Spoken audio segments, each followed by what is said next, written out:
So today's webinar is such an exciting topic for both Tiffany and I. We have liftoff, launching your teens and emerging adults into adulthood.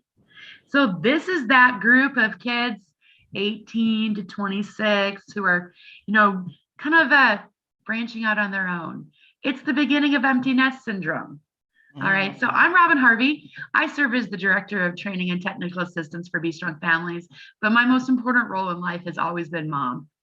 And I'm a mom of 8 kids ranging from 34 to 19. And so we have slowly seen our kids lifting off into adulthood. We have 8 and we're down to 3 in the house. So it's gotten quite lonely. And then I have Tiffany Murphy here with me. Hi, everybody. I am Tiffany Murphy. I am the technical assistance provider with Be Strong Families, and I am a mom of 2 and a grandbaby on the way. So I'm going to be a mom again. There goes that empty nest syndrome. It's gone out the window. I do have a 26-year-old and a 22-year-old, and they do not live with me. And sometimes it gets a little bit lonely. So I cannot wait to have these conversations with what you guys do when times get lonely and you're an empty nester, or when they come back. Oh my God. Awesome. All right, we're going to be starting off with our questions, and Tiffany's going to be hosting the conversations. Again, if you want to bring your voice into the room, please raise your hand. Not your real hand, not your physical hand, your hand by using your reactions at the bottom. And then Andrew will put you in an order, in a queue, and we'll get to as many of you as possible. If you also want to just, chat in the chat box, please go ahead and type, and I'll bring your voice into the room for you. So let's talk about it. Let's talk about teens and emerging adults, right? 18 to 26. What is it about parenting your teenager or emerging adult that brings you joy? I think what brings me joy as a parent is the fact that they come and we do things together and we do holidays together, but then they go home, right? And then I feel like if I don't hear from them in a couple of days, what brings me joy sometimes is that voice through the phone. And I'm like, wow, okay, they're okay. Because I still worry as a mom because they're not with me. So I'm like, did you go to work? Did you brush your teeth? Did you go to school? Just to keep them on a little bit longer to satisfy my joy. Yeah, that's awesome, Tiff. So one of the things that brings me joy, the most joy, is we gather here at my house, my husband's home, for Sunday dinner. And it's not just the fact that they all come back together, for that family meal and make it a priority, but it's me being able to kick back and relax during dinner and listen to them interact with each other. And how exciting it is that they're sharing each other's lives and bouncing things off each other. And I call it like the soundtrack of my life. I mean, I always tell my husbands, like, on Sundays, it's just so fulfilling to see that.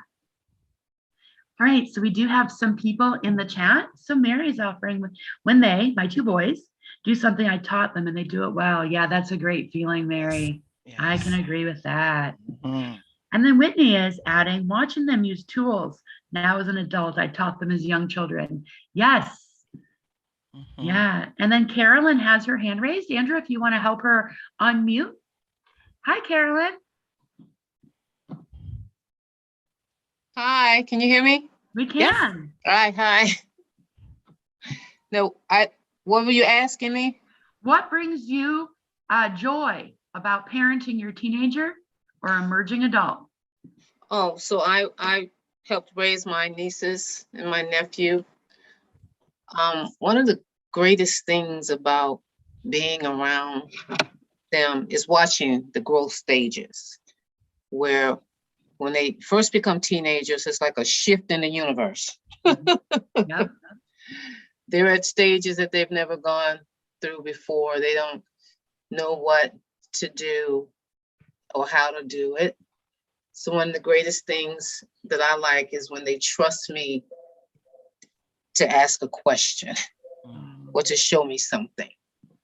That kind of solidifies for me that I've gained confidence with them, that I've gained their respect with them, and that I hope that whatever stage that they're in, that 18 to 26, they'll always feel comfortable enough to come talk to me, no matter what it is.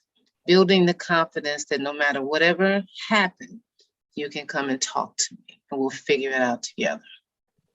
Thank you. Thanks so much for raising your hand and offering that. I really do like what Carolyn said, Robyn, because I remember when my kiddos were now I'm being asked the question of, Mom, what do the baby do when they're born? Or Mom, what is this at? And I'm like, oh boy, here we go. Last time I parented a baby was 22 years ago. You know, is it the same? Is it, what does the formula look like? So I find myself buying things that I think will help. And yesterday I bought like a mixing picture for mixing formula. And I'm like, they have this? Oh my God, but it does bring me joy. Yeah, that's great. I also am a grandmother. I have a 4-year-old granddaughter and a 3-year-old granddaughter, and they are just the light of my life. And when people always told me when I was a younger mom, like, wait for grandparenting, it's like the reward for all of this super hard work, I didn't believe them. I didn't think I could love anybody as much as I love my children, but those grandbabies sure have my heart. And you're right, Tiff. It is kind of joyful and fun and exciting to like see all the new things in parenting, all the tools and tricks they have now. That's great. Anybody else? What brings you joy about your teen or emerging adults?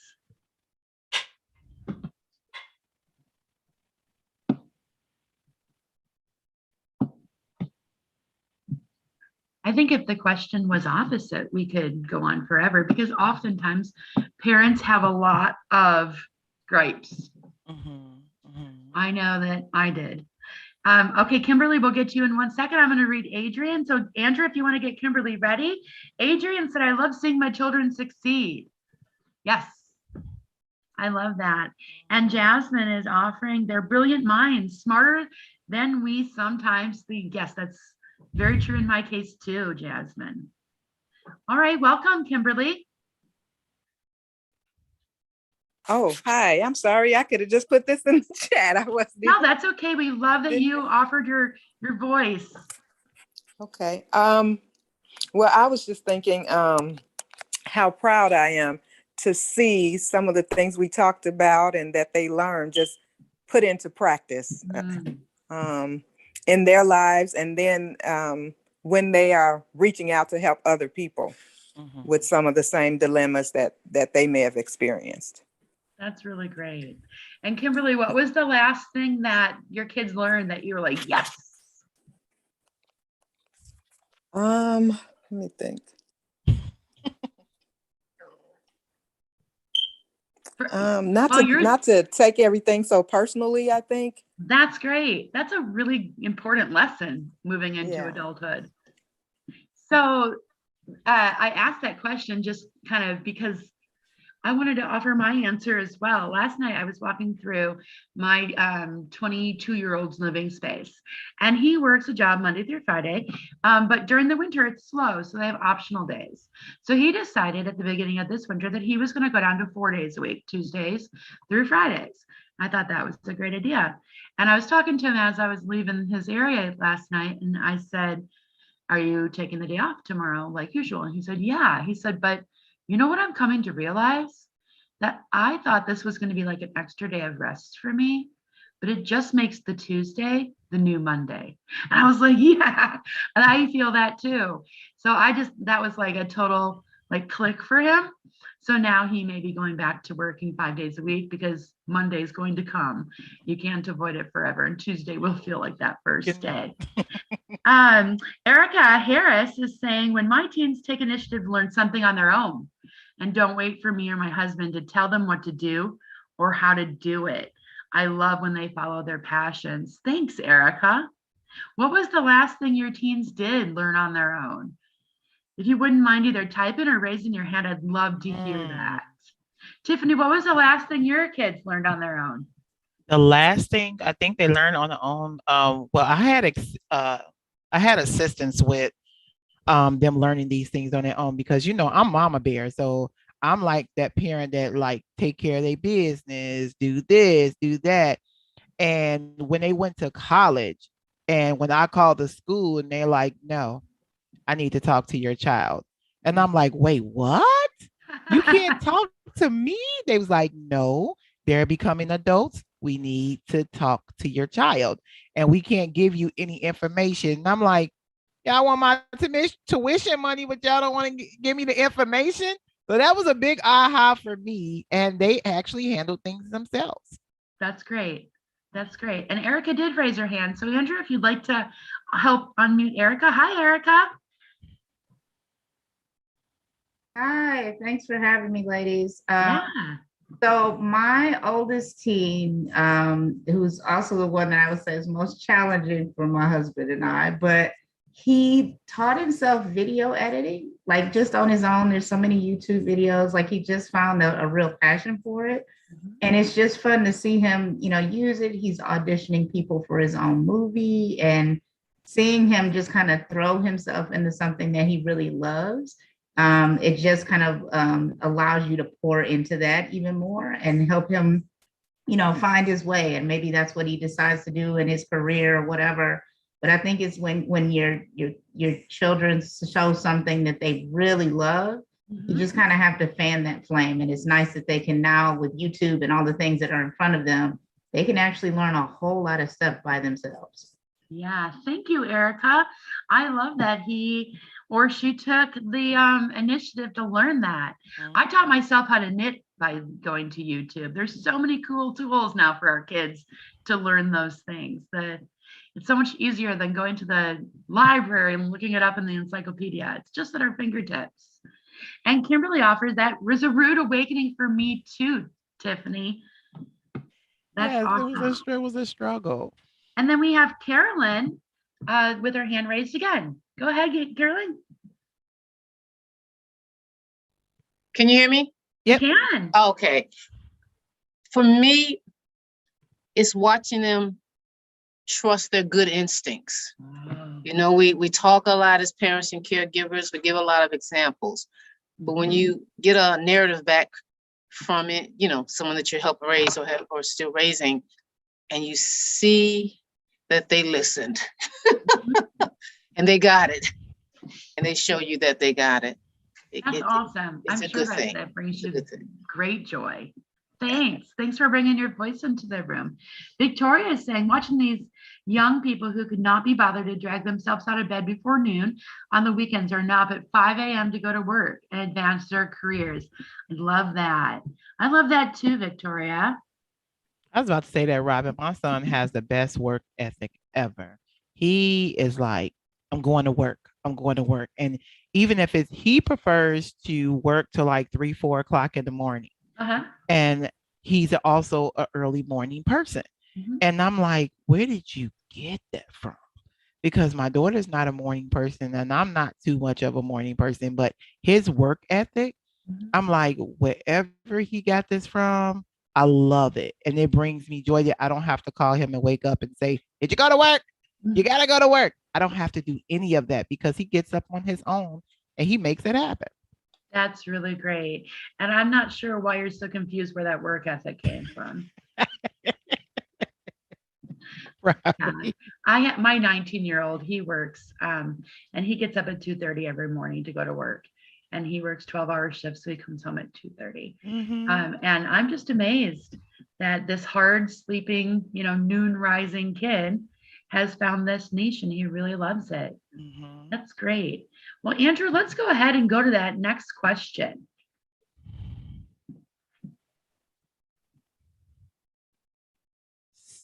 So the next question is, how and when do you prioritize your marriage or primary relationship over your teen or emerging adult? Robyn, I really, really thought about this one. I'm like, this is a question, isn't it? Yeah, this is a question because when you get that phone call, and I'm the runner. So I'm quick to run when my kids need, and dad is not the runner. He's not going to run.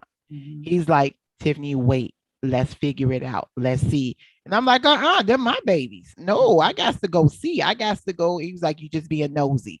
I was like, no, I'm not being nosy. I'm being a mom. Mhm. Right. So I struggle with this question. I have to learn how to fall back a little bit and allow them to figure some things out on their own. But when they call me, I figure they really, really do need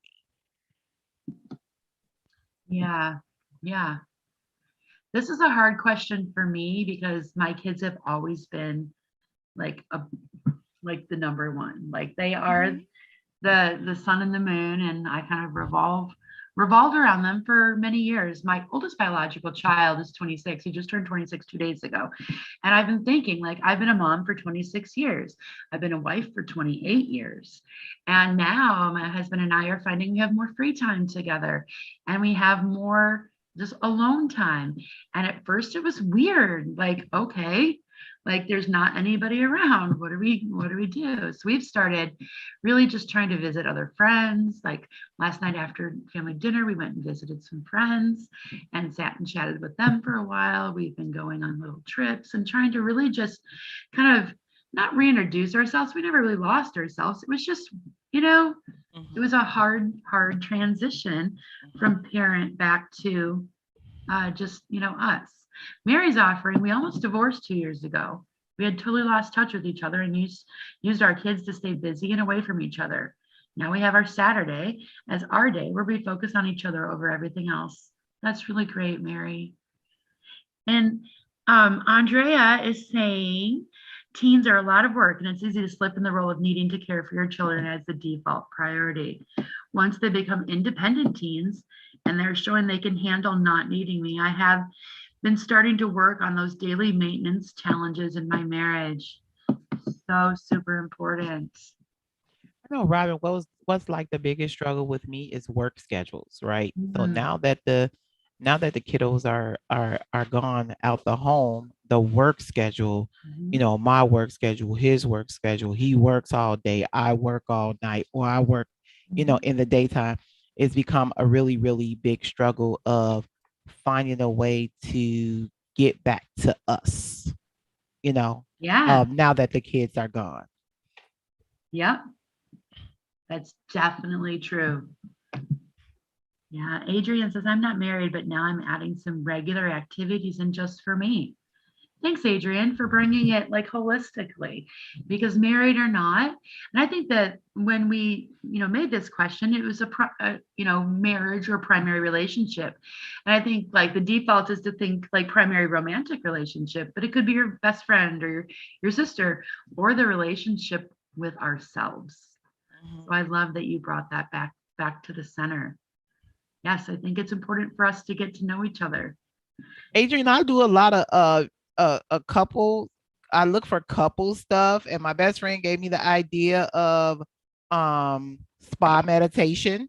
They have it for couples. I found it on Groupon. And then they another one that I liked was a scrub, a full body scrub. And I was like, wait a minute. I like things like this. So always doing things. I can try to make it a couple or whatever when our schedules permit. But when they don't permit, and knowing that I have a grandbaby on the way, I got to be the cutest Gigi for him. So why not, gloss myself up? So yeah, doing a lot of those activities for yourself, they really do help you feel good. Yeah, they do. They do. How and when do you prioritize your marriage or primary relationship over your teen or emerging adults? Adrian has her hand raised. Go ahead, Adrian.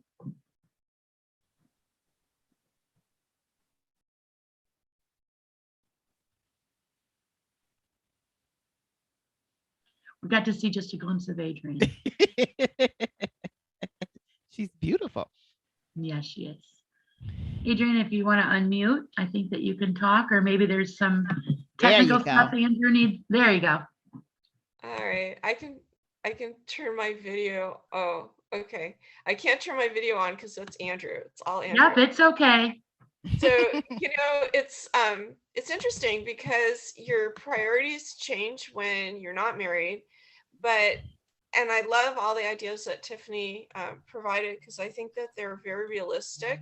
But sometimes what we need is just a stronger community connection. And so I actually started just reaching out to clubs or organizations in the community during times when my kid's not around.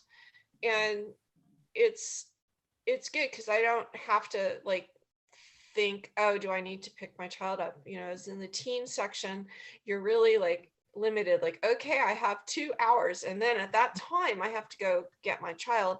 But now I can focus on some me time without those extra parameters. So I'm really trying to do the things that I always wanted to do, but I wasn't able to do. So little things like our women's club has a walking group on Saturday mornings. Ooh, That's pretty simple, right? But I yeah. get both parts to it. I get the community connection. I get to be part of a larger organization. I get to hear other people's just general day to day, which is really nice because it keeps you normal. And it also, got me out. Like I haven't been doing a whole lot from the pandemic, and it's been pretty hard here in Los Angeles, where my community is one of the highest rates of transmission in the country. So we stay in most of the time. And now this new activity, I'm comfortable because it's outdoors and we can wear masks and I can do what I need to do for myself, and I don't have to feel, the extra pressure of having a family activity or family something immediately thereafter.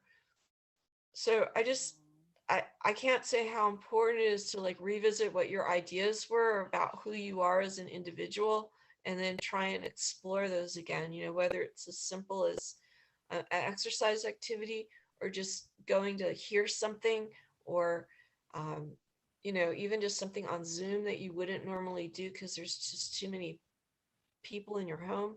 Give it a shot and see what happens. And maybe you'll find and reconnect with people.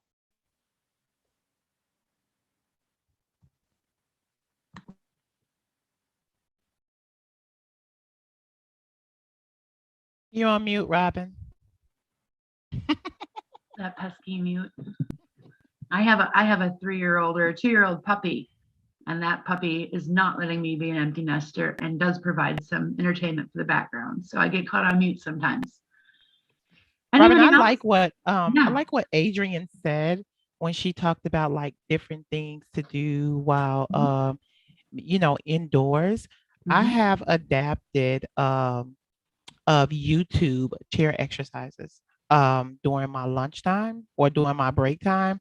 And I thought that they were very important because I sit at a desk all day and I'm like, I don't have time to exercise. I don't have time to do this. I don't have time to do that. And I'm exhausted when I Mhm. get off. So doing those exercises and those stretches while I'm sitting in the chair were really, really helpful. So thank you for that, Adrian.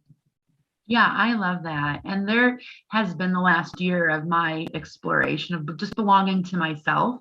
I love my husband. I've been married to him forever. He's my very best friend. But I also just lost a piece of myself in parenting where I didn't have time to nurture those hobbies and goals. And I was really busy doing dishes and laundry and running people to and fro.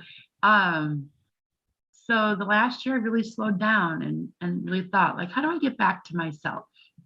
Not who I think I should be, but who I am at my core. Especially now that I have all of this free time. And I found that it has really strengthened my primary relationship by doing that.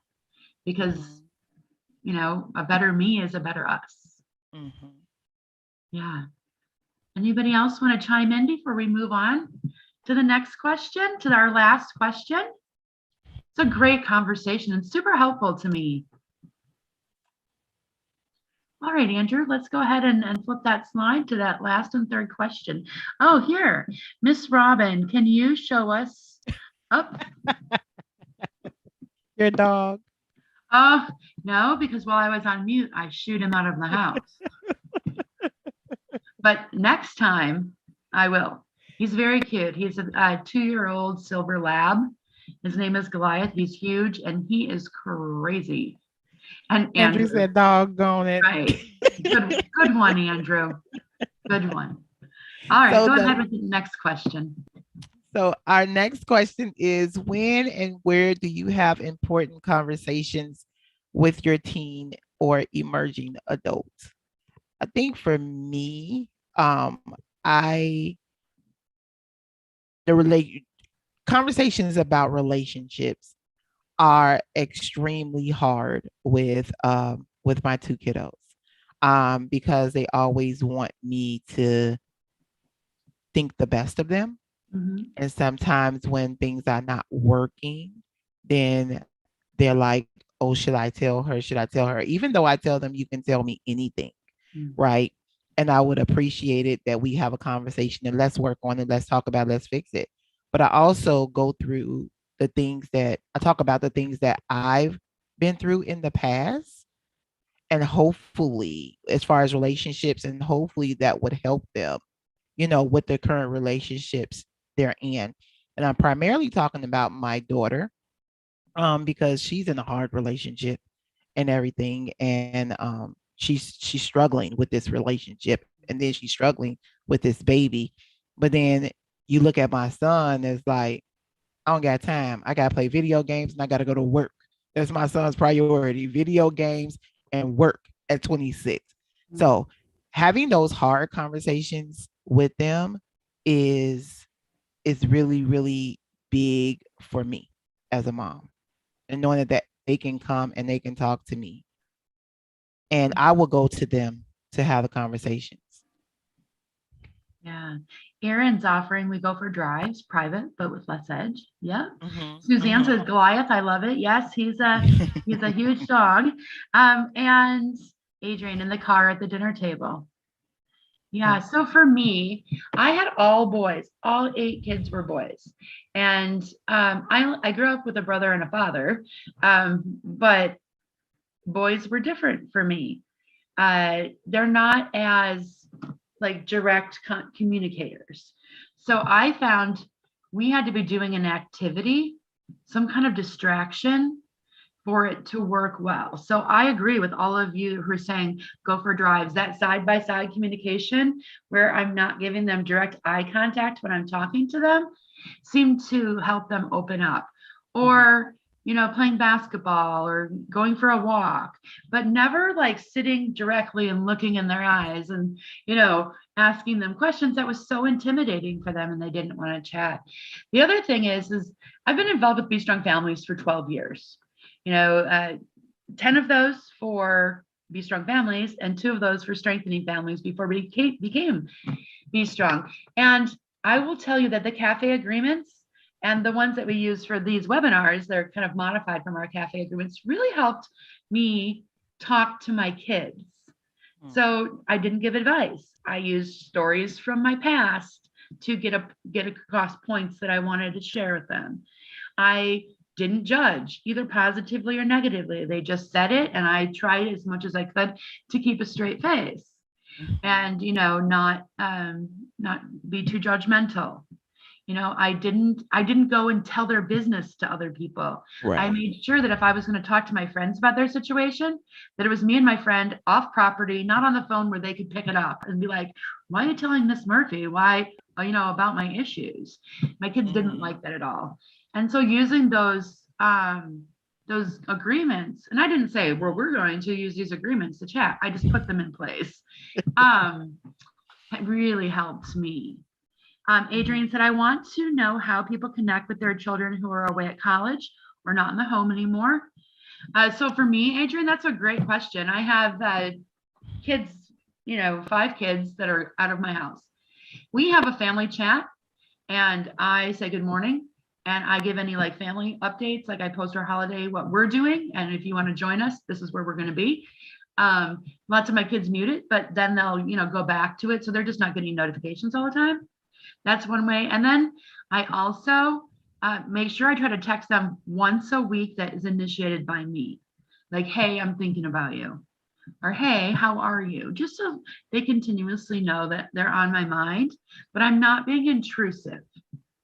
I try to go back to my own life before my mom and dad passed away and figured out what irritated me about their contact with me. And it was the guilt. My mom, like, oh, I haven't heard from you in such a long time. Well, that doesn't inspire me to call you, like, making me feel bad. So I really, tried to go back in my own history and figure out what are the things that, when my mom called, I was like, yay, she called me. And do more of those things. Kimberly is offering my 16-year-old and I generally talk during a drive. She's the only one still home. Yeah, Kimberly, that must be a little bit of pressure for her too, being the only one at home. Andrew's offering, I've been thinking about how important it is for my parents to have important conversations with me in the year before I left for college.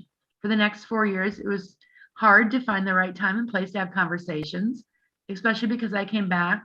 The times I came back would be for Thanksgiving or Christmas, and having any sort of time to have an important conversation with everything going on was difficult. Yes. Yeah. And then Kimberly also offered, we also have a group text for the older ones. Yeah, Kimberly, my kids, at first were not on board. They're like, we don't want to do this. And I'm just like, mute it then and go there when you need, to catch up. But it's great because we share pictures and little things. Mary says, I want to know how to encourage my adult son to get on with his life, school, apartment, etc. He is absolutely happy to stay living at home. I have one of those too, Mary. He tried college for a year, 2020, and it was a disaster. I think he's hiding at home because he's afraid to try again. Help. I think that, Mary, that is a question on a lot of our minds. And I remember I graduated high school, I left for Europe. And I went on a work exchange program. And then when I got home, I had no inclination, no desire to live at home again.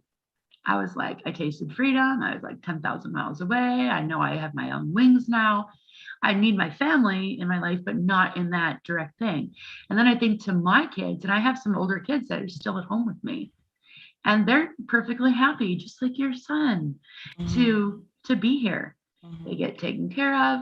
And so my husband and I have slowly started taking out some of the supports that we give. Like, okay, now it's time for you to pay for your own cell phone. Now it's time for you to make your own meal. And so a couple times a week, I'll announce on our family chat, guess what? It's either leftover night or take care of yourself night. And so we're trying slowly not to make home so cozy and comfortable. We want it to be a crash pad. Like if there's a problem, you are always welcome back here. But we also don't want to clip their wings by making it so comfortable that they're just like, nah, why bother? I know for me, Robyn, when my son was here, he I gave him 2 bills to pay, right? So he had his cell phone bill. He also had the light bill because he does not like turning off the lights in the house. And he has the internet bill because he loves to play on his game all the time and talk and go live and everything. And he was comfortable paying it up until I said, okay, your bills went up. Here you go. Now there was a problem. But I had to learn, and my friend taught me as a parent, you gave your children the tools to make it. If you gave them the tools to make it, then guess what? They can make it. Yeah. And when my son got his first apartment, I was very excited that he got his first apartment, but sad at the same time because he's my first one. But he paid his rent for a whole year, and not one time had he asked me to pay his rent for him. So which means he used the tools of every pay period, you put a portion of your rent aside. That way you have it for the month. And I was extremely proud that he used those ideas. That's really great. And Adrian, no, I'm not getting a lot of pushback on it. No. I just do it and smile. And Mary offered that her son pays $200 per month for cell phone as car insurance. Yeah, that's great, Mary. Yeah, we do those things too. And then Carolyn said the famous family people person, Irma Bombeck. Yeah, she's got some great articles about how to push your kids out of the nest. And then Erin's offering, it's also very difficult to get past the guilt blocking your loving power as a parent. Yes, it is. Yeah. Yes. And Carolyn has a quote, I'm assuming from Irma Bombeck, if you want your kids to stay grounded, put some responsibility on their shoulders. Yes. And I got judged, Robyn. I got judged as a parent. Like, why are you giving him bills? Well, guess what? Mama is not going to always, or dad is not going to always be here. So you're going to have to learn how to figure it out. So why not start at home figuring out how to pay bills? Yeah. You know, you have to figure it out. And my best friend told me when he finally left, he was pushed out. He didn't go on his own. I pushed him out. And I told him, you can do this. You figure it out. Guess what? You can stay on someone's sofa, but they're gonna always want money from you. So you might as well get your own. And when he did, he was like, he sent me a picture of him signing his lease. And I was like, come on, God. Yes, he can do this. He can do this. And I didn't feel bad. I didn't feel bad about it at all. Yeah. So I haven't had to push any of my kids out, like literally, like kick them out. But I did push one out by having really firm boundaries about behavior. Like, this is not okay in my house. That's why, yeah. And he chose to move out. And he's been successful ever since. He's had a couple different apartments, and he's, living with a partner, and he's working a full-time job, and he's not living a lifestyle that I appreciate or I like give my stamp of approval on, but he's successful. And that is very, very hard. So Kimberly says, my 16-year-old works and pays her own cell phone bill and buys her own toiletries and personal items. Yeah, that's great. My kids are in charge here of their cell phone bills and their car insurance and their gas and their car maintenance. I'm not paying for any of those. And they're in charge of any like specialty snacks. I don't want to have to go to the store and buy 8 different kind of snacks for 8 different people. So any like extra like specialty snacks they have to get. Thank you, Andrew. Andrew put the quote in the chat too. So if anybody wants to download that. I think it's important, at least it was in my husband's parenting, to give them some responsibility. And they also have to pitch in. Sunday's cleaning day, and everybody has a job to do. And I like to start the work week off with a nice clean house. So everybody has to do that. And I'm the only girl, so I don't take out the garbage. That's my main rule. Like, I don't ever want to see the garbage full. Like, if you pass the garbage and it's like to the top, take it out. Yeah, awesome. Anybody else? Robyn. What? My son just he was just over here to the left. So I look forward to Mondays and Tuesdays. Those are his off days. I know that one of those days he'll be over here. And when he comes over here, in exchange for a meal, he starts doing things. He's like, you want me to put water in the ice maker? And I was like, why? And he's like, because you're going to cook for me. I was like, I already did. I knew you were coming. Right. So he had food to take home. He had, he takes out the garbage if the garbage needs taken out, so I think he misses being here, but he don't miss being here. Sure. So Adrian, I'm telling you, just tell them you need something done. They'll come. Say, I need someone to put this together. Can you come and do that for me? Or can you come and take out the garbage? Right? It would be so helpful. Yeah, yesterday was Sunday, and that's our Sunday dinner day. And my 29-year-old came over for dinner, and I was pittering around in the kitchen, getting the meal prepared. And I looked out into the living room, and he had a really rough week before and a kind of a rough weekend. He's got a really intense job, and he was curled up on the couch sleeping. And my 3-year-old granddaughter had curled up with him, and they were just snuggling, sleeping. And I thought, that's what I remember the most about my mom's house, being able to go there and it being a respite. Like there was no responsibilities yes, I helped my mom and he helps me sometimes too, but it was really more about me just being able to breathe Yeah. and take a step back. And it was just such a nice reminder. And that my 3-year-old little granddaughter curled up with them was just so cute. So of course, grandma's taking pictures. Of course. All right. Oh, Tiffany says, I do TikToks with my kids. Super fun. She's a cool mom. I do not do TikToks. It's when I miss them. When I I'm miss not them, really I good just at look at the dancing. TikToks. It doesn't have to be dancing. Oh, But if I really? miss them, no, because they have this one where like, name some of the things that your mom said to you growing up. Put your finger down if they didn't say this, right? And so I was like, I said that to you. I said that to you, right? So it was just, when I miss them, I just go back and I look at those TikToks, right? Those TikToks don't have to feed them when I miss them. So yeah. That's awesome. The finger up and down sounds like a complicated dance move. It's not a dance, Andrew. That's awesome. Any last thoughts about the joys, the challenges, the conversation techniques of dealing with our teens and emerging adults? Oh, Adrian, one last comment. Go ahead.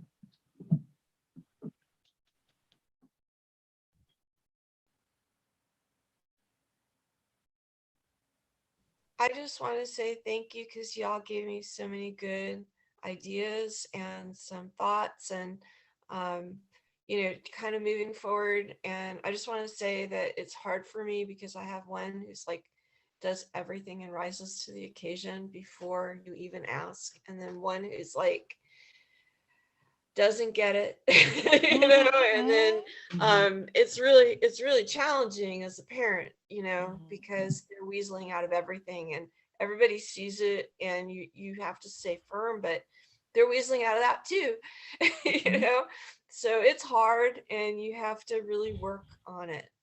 Yeah. Just give them time. So Thanks, Adrian. some new ideas. That's great. Yeah, that's exactly what this format is supposed to be. Parents and providers coming together to really just talk and have these really good conversations and give each other some hope. And Whitney is offering, don't blame yourself when they make mistakes. Right. We made our mistakes. They get to make theirs too. And Letitia is offering, it's fun. I actually gave in and did a TikTok with one of my daughters. We're still laughing about it. Now they all want me to participate in a family TikTok. That's really great. And then Kimberly is saying, oh, somebody else just commented to make my comments go crazy. You're using I statements when talking to my young adults seem to work for me. Yes. That's great. And like I said, Kimberly, I use those Café agreements, and that's number one, use I statements. And then Andrea, I'm not sure which one. My almost 20-year-old is still at home. She came into adulthood during the initial COVID lockdown. Her disrupted senior year caused her a lot of serious mental health issues. Yes, I can understand that too. I had a couple of those myself. She has not planned to move out yet, but she's working full-time and she contributes. We aren't pushing her to move out. I know she will come into her own soon and we will work on her goals. It's a good feeling that she wants to bounce ideas off of my husband and I now. Yes, thank you. And Suzanne, I'm speaking as Nana. I didn't understand my 16-year-old grandson not having a job. His mother says he's in sports. I just don't get it. And I'm paying his phone bill as he's on my plan. My daughter is still a single parent. Yeah, I had a couple of those too. One of my kids was hugely into every sport there was and avoided paying his cell phone bill until he was out of high school as well. So I completely understand that. Well, thank you, everybody. Thanks for such a deep and rich conversation that gave me lots of food for thought, and hopefully all of you too. Andrew, if you want to go to the next slide. It was really good. Yeah. All right. So as you know, with these webinars that we have a hashtag amplify, and we put a word with it. So Be Strong Families word today is amplify liftoff. If you all want to put something in the chat, we can read off. That would be great. A great way to end our time together. So mine would be amplify love. because even though they're not all here, I just still love them to pieces, and we have a great relationship. Kathy, do we receive CEUs? CEUs, we are not a CEU authorized provider, but you can get a certificate by emailing info@bestrongfamilies.net, and we can provide you a certificate so you can apply within whoever grants your CEUs to see if it would qualify. And Mary, Amplify Patience, yes. And Amplify, you got this. Amplify Relationships, awesome. Thank you, guys. And Amplify Trust. There's an ending poll. If you'd like to give a couple clicks and fill that out, that would be great. We do offer a box of Parent Cafe questions for parents of teens and emerging adults. The questions that we went over today did come from that box, and it just offers a whole bunch of things that we can talk about. And I just love them. So if you don't have a box, you may want to, get that going. Andrew put the link in the chat, and there is a QR code on the screen. There is some upcoming Cafe team trainings. If you are interested and have a team, you can visit our events page on our website. The link is in the chat, and you can get yourself registered for that. And what that Cafe team training does, Tiffany's one of our star trainers for there, so you may get to see Tiffany, and she trains you on how to use the Cafe cards according to the fidelity of the Be Strong Families Cafe event. It talks about the anatomy and the whys and the hows, and it's just a really great time. Norma is saying amplify acceptance. Yes, Norma. Great. Next slide. And we all have some notable events coming up. So we have tomorrow, we have the Spanish webinar. And on Wednesday, we have another webinar in English. Who is this teenager? And what happened to my child, and assisting your teen with mental health. And that's going to be hosted by Renee Brewer. And then again, on Thursday, we will have another Spanish speaking webinar. So if you have friends or family that speak Spanish, you go ahead and you help them get registered for those. Next slide, Andrew. And then every Friday, this is super exciting, and I love these Friday cafes.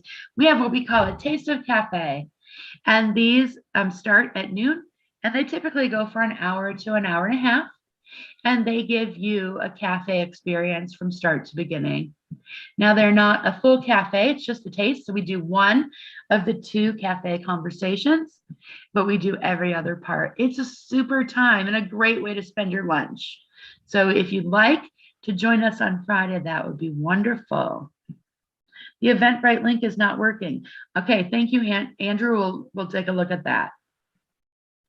And then last, subscribe to us on YouTube. We have webinars every day of the week. So we have Mondays and Wednesdays in English, and Tuesdays and Thursdays in Spanish. And then Fridays, we have the Taste of Cafes. So Monday through Thursday, they're all links on our YouTube. We'd love for you to catch up with us. There's some great information. We've been doing webinars every day, basically, since the COVID began. It has been wonderful to build this awesome supportive community of people. So that's all we have for today. On behalf of Be Strong Families and myself and Tiffany and our wonderful tech support, Andrew, thank you so much for coming. Hope to see you again, and have a really great week. Bye, everyone. You got